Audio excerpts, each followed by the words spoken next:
Nous sommes tous contre la violence. Nous le disons haut et fort. Nous l'écrivons sur les murs. Nous le mettons dans nos bios sur les réseaux sociaux. Nous sommes tous pacifistes, jusqu'à ce que nous rencontrions un assassin, jusqu'à ce que nous nous retrouvions seuls, la nuit, dans une ruelle sombre, et que nous entendions des pas derrière nous, et que ces pas s'accélèrent, et que dans l'obscurité, quelqu'un s'approche qui veut nous faire du mal. À ce moment-là, précisément à ce moment-là, nous oublions Gandhi. Nous oublions les fleurs dans les canons des fusils. Nous oublions les marches pour la paix. Et soudain, d'autres pages nous reviennent à l'esprit. Des pages plus anciennes, plus crues, plus dérangeantes. Nous ouvrons l'Évangile et nous trouvons des paroles lumineuses. Heureux les artisans de paix. Aimez vos ennemis. Si quelqu'un te frappe sur la joue droite, tends-lui aussi l'autre. Ne résiste pas aux méchants. Remets ton épée au fourreau. Tout est clair, non? Jésus est le prince de la paix.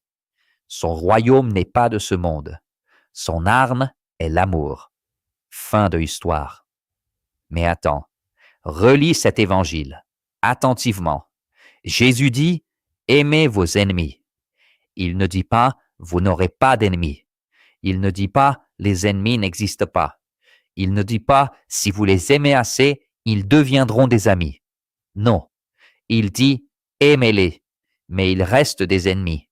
Et toi, tu dois faire avec. Ensuite, tu prends l'Ancien Testament, et là, tu trouves un autre visage de Dieu, le Seigneur des armées, le Dieu qui coignera pour son peuple, le Dieu qui ordonne à Josué de conquérir, le Dieu qui donne la force à David contre Goliath.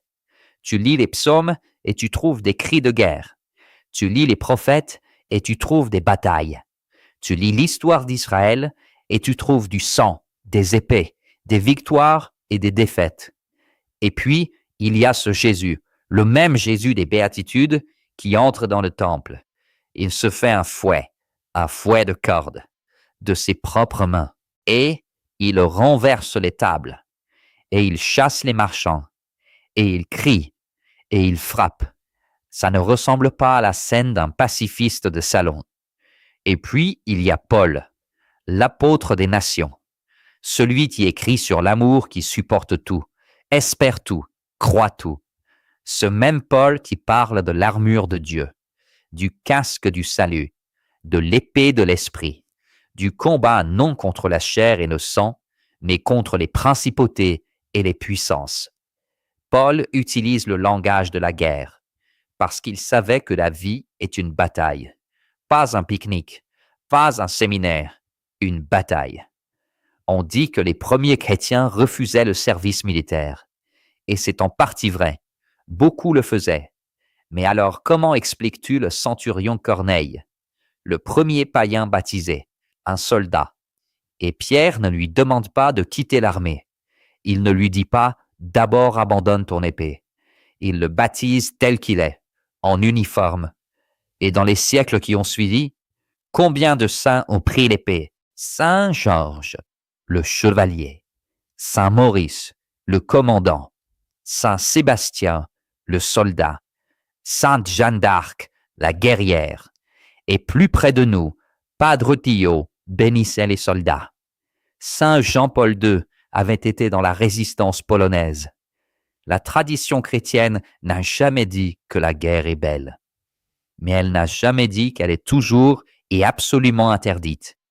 À un moment donné, elle a élaboré la doctrine de la guerre juste.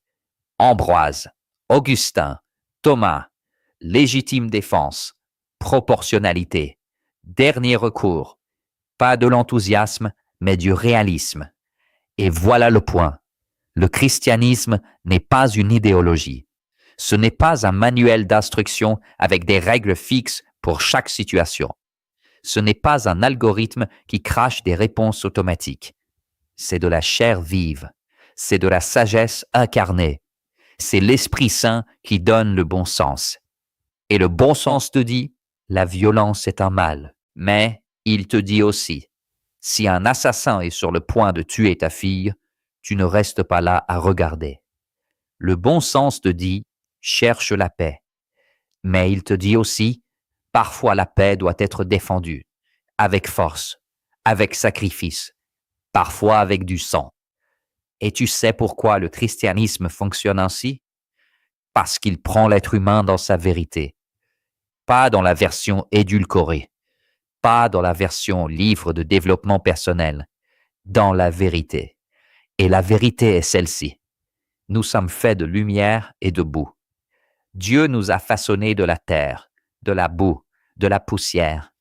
Et puis, il a soufflé en nous son esprit. Nous sommes terre qui respire le ciel. Nous sommes des bêtes avec l'infini à l'intérieur. Le christianisme le sait. C'est pourquoi il ne te demande pas d'être un ange. Il ne te demande pas de faire semblant que le mal n'existe pas. Il ne te demande pas de sourire pendant qu'on te tue. Il te demande de lutter, de combattre, de ne jamais te rendre, mais avec le regard fixé sur quelque chose de plus grand. Les artisans de paix ne sont pas les passifs. Ce ne sont pas ceux qui évitent le conflit. Ce ne sont pas ceux qui font semblant de rien. Les artisans de paix sont des bâtisseurs. Et pour bâtir, parfois il faut d'abord démolir. Pour semer, il faut d'abord labourer. Pour guérir, il faut d'abord couper. Le chirurgien utilise le scalpel. Le paysan utilise la charrue. L'artisan de paix utilise parfois la force. Parce que la paix n'est pas l'absence de conflit. C'est la présence de la justice. Et la justice coûte parfois du sang. Voilà la dose des contraires dont parlent les mystiques. Le soleil et la lune, la lumière et la boue, l'amour et l'épée. Le christianisme ne choisit pas un camp. Il ne t'offre pas de réponse facile. Il t'offre la vérité. Et la vérité est que tu es un être compliqué, capable de sainteté et de violence, de pardon et de rage, de construction et de destruction. Il ne te demande pas d'être parfait. Il te demande d'être vrai. Le chrétien face à la guerre n'a pas de réponse toute faite. Il a une question ouverte. Il a une conscience qui lutte. Il a l'esprit qui éclaire au cas par cas. Ce n'est pas confortable. Ce n'est pas simple. Ce n'est pas pour les âmes délicates. C'est pour les créatures de boue et d'étoiles, qui marchent dans la poussière en regardant le ciel, qui prient le matin et combattent l'après-midi, qui savent que la vraie paix se conquiert. Elle ne s'hérite pas, et que le prix, parfois, est élevé. Mais ça en vaut la peine.